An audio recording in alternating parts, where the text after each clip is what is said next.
Hi guys, welcome back to my channel. ಇವತ್ತು ನಾನು ಮನೇಲಿ ತುಂಬಾ ಸಿಂಪಲ್ ಆಗಿ ಚಿಕನ್ ತಂದೂರಿ ಫ್ರೈನ ಹೇಗೆ ಮಾಡೋದು ಅಂತ ತೋರಿಸ್ತಾ ಇದ್ದೀನಿ. ಚಿಕನ್ ಅಂದರೆ ಎಲ್ಲರಿಗೂ ತುಂಬ ಇಷ್ಟ. ಅದರಲ್ಲೂ ಈ ರೀತಿ ಸಿಂಪಲ್ ಆಗಿ ಮಾಡ್ಕೊಂಡು ತಿಂತಾ ಇದ್ದರೆ ತುಂಬಾ ಚೆನ್ನಾಗಿರತ್ತೆ. ನೀವೇನಾದರೂ ಇನ್ನೂ ನಮ್ಮ ಚಾನಲ್ನ ಸಬ್ಸ್ಕ್ರೈಬ್ ಮಾಡ್ಕೊಂಡಿಲ್ಲ ಅಂದರೆ ದಯವಿಟ್ಟು ಸಬ್ಸ್ಕ್ರೈಬ್ ಮಾಡ್ಕೊಳ್ಳಿ. ಇನ್ನಷ್ಟು ಒಳ್ಳೆ ರೆಸಿಪಿಗಳನ್ನು ನಾನು ಮುಂದಿನ ದಿನಗಳಲ್ಲಿ ತೋರಿಸ್ತೀನಿ.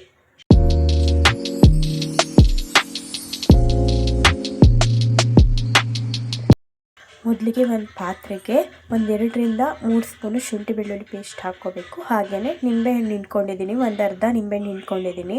ಇದಾದಮೇಲೆ 2-3 ಸ್ಪೂನ್ ಆಗುವಷ್ಟು ಮೊಸರು ಹಾಕ್ಕೊಂಡಿದ್ದೀನಿ. ಹಾಗೆಯೇ ಕಬಾಬ್ ಪೌಡರ್ ಹಾಕ್ಕೋಬೇಕು. 1 ಪ್ಯಾಕೆಟ್ ಆಗುವಷ್ಟು ಕಬಾಬ್ ಪೌಡರ್ನ ಹಾಕ್ಕೊಂಡಿದ್ದೀನಿ. ನಾನಿಲ್ಲಿ ತೇಜು ಕಬಾಬ್ ಪೌಡರ್ನ ತೊಗೊಂಡಿದ್ದೀನಿ. ಇದಾದಮೇಲೆ ಸಣ್ಣದಾಗಿ ಹೆಚ್ಕೊಂಡಿರುವಂತಹ ಕೊತ್ತಂಬರಿ ಸೊಪ್ಪು ಹಾಕ್ಕೋತಾ ಇದ್ದೀನಿ.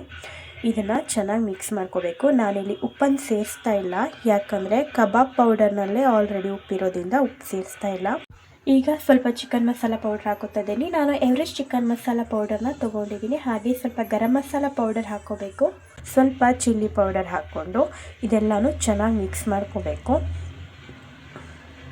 ಒಂದು ಮಸಾಲೆ ಪೇಸ್ಟ್ನ ಅದಕ್ಕೆ ರೆಡಿ ಮಾಡ್ಕೋಬೇಕಾಗತ್ತೆ. ನೀರು ಹಾಕೋಬಾರ್ದು. ಇದಾದಮೇಲೆ ಲೆಗ್ ಪೀಸ್ನ ಹಾಕೋತಾ ಇದ್ದೀನಿ. ಅದಕ್ಕೆ ಹಾಕಿ ಚೆನ್ನಾಗಿ ಕಲಿಸ್ಕೋಬೇಕು.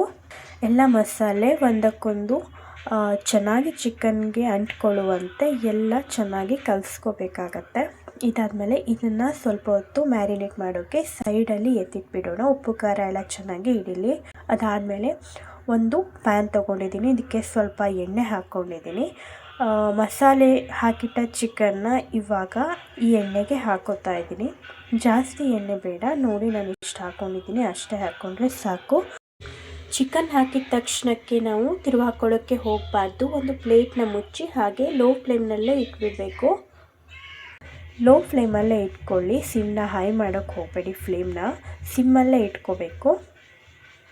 5 ನಿಮಿಷ ಆದಮೇಲೆ ಚಿಕನ್ನ ಈ ರೀತಿ ಮಗ್ಚಾಕೋಬೇಕಾಗತ್ತೆ. 2 ಕಡೆ ಹೀಗೆ ಚೆನ್ನಾಗಿ ಮಗ್ಚ್ಕೊಳ್ತಾನೆ ಬೇಯಿಸ್ಕೋಬೇಕಾಗತ್ತೆ. ಫ್ಲೇಮ್ನ ಹೈ ಇಟ್ಕೊಳ್ಳೋಕ್ಕೆ ಹೋಗಬಾರ್ದು, ಯಾಕಂದರೆ ಚಿಕನ್ ಮೇಲ್ಗಡೆನೇ ಎಲ್ಲ ಮಸಾಲೆ ತುಂಬ ರೋಸ್ಟಾಗಿ ಒಳಗಡೆ ಚಿಕನ್ ಬೆಂದಿರೋದಿಲ್ಲ, ಸೀದೋಗ್ಬಿಡುತ್ತೆ. ಸೊ ಹಾಗಾಗಿ ಲೋ ಫ್ಲೇಮ್ನಲ್ಲೇ ಇಟ್ಟು ಈ ರೀತಿ ಚಿಕನ್ನ ಫ್ರೈ ಮಾಡ್ಕೋಬೇಕು. ನನಗೆ ಒಂದು 20 ಮಿನಿಟ್ಸ್ ಟೈಮ್ ತಗೊಳ್ತು.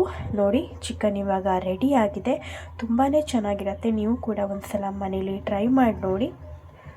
ತುಂಬಾ ಈಸಿಯಾಗಿ ಸಿಂಪಲ್ಲಾಗಿ ತಂದೂರಿ ಚಿಕನ್ನ ಮಾಡ್ಕೊಳ್ಬೋದು. ತುಂಬಾ ಚೆನ್ನಾಗಿರುತ್ತೆ. ಮಕ್ಕಳಿಗೂ ಕೂಡ ಇಷ್ಟ ಆಗುತ್ತೆ. ಚಿಕ್ಕ ಮಕ್ಕಳಿಂದ ಹಿಡಿದು ದೊಡ್ಡವ್ರಿಗೂ ಎಲ್ಲರೂ ಇಷ್ಟಪಟ್ಟು ತಿಂತಾರೆ. ಈ ವಿಡಿಯೋ ಏನಾದರೂ ನಿಮಗೆ ಇಷ್ಟ ಆಗಿದ್ದರೆ ಲೈಕ್ ಮಾಡಿ, ಶೇರ್ ಮಾಡಿ, ಸಬ್ಸ್ಕ್ರೈಬ್ ಮಾಡಿ. Thank you for watching.